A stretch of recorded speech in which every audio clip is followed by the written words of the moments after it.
The rebirth of the Hancock breeding dynasty actually began to take place 6 years early, launched by an event so inconspicuous as certainly the mildest noticed of a day. Here when Georgian Prince Dmitri Georges and his wife Audrey, a Cincinnati heiress, decided to retire their little bay colt Prince Quilo and arranged to have him stand stud in Virginia.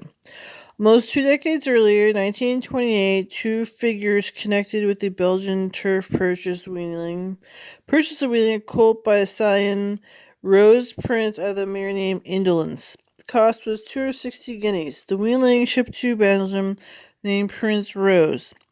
Prince Rose became the greatest racehorse in Belgium of his day, probably the best they had run in the country, one of its greatest sires. He had the bloodline Prince Rose's sire, Rose Prince, was by Prince Palatine, son of Persimmon, who himself, a son, was the greatest sires of thoroughbred history.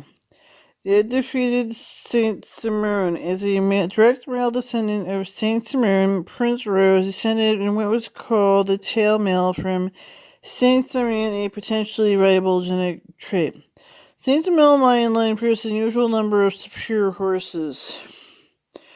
As Prince Rose was established himself as Belgium's leading sire, the American representative in France for Metro Golden Mare, Lottie Lawrence, obtained the horse from Belgium on a 3-year lease. Lawrence brought the horse to France in 1930 and installed him in the Herras de Chiffrier.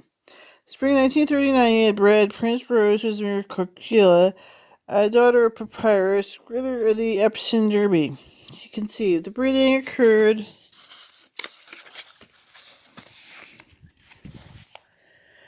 at a turbulent time. War was coming to Europe. The German armies were menacing France. Pregnant Coquilla didn't stay there long.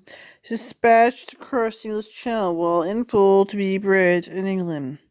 The next spring, in early 1940, as the Battle of Bred was about to begin, Coquilla gave birth to her bay colt in the Barnstead stud in Newmarket, near Suffolk, about 90 miles outside London.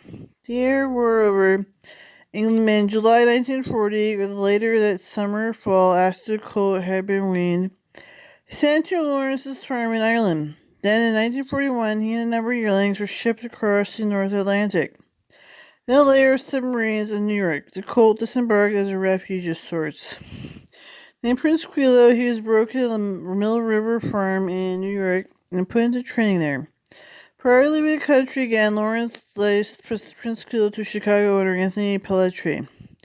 The closed lease produced Pelletri to run Quilo in a claiming race, in which the horse could be bought or claimed. Sick price, even though Pelletri did not own him. Pelletri raised Prince Quilo for the first time under a $1,500 claiming tag. No one took him. They ran the colt back for a $2,500 prize class, and there are no takers. So then raced Prince Quilo for a $2,500 in his first start, winning with him, and then last time Pelletri had him, trainer Horatio Luro acting for the Boone Hall stables of Princess Georges. Name of the price. Luro ran him as a claimer, too. Aside from his pedigree, there was no apparent reason for anyone to believe Prince Quilo would develop the best long-distance runner in America. 1943, but he did, winning the best beyond a mile and an eighth. 1943, the Spring Classics were dominated by a Count Fleet. Extremely fast horse to race 2 easy victories in the Kentucky Derby.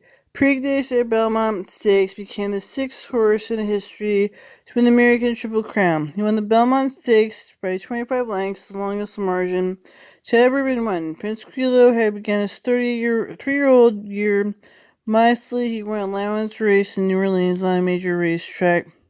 Compared to those in New York, he lost 2 others there, but he quickly became sharp.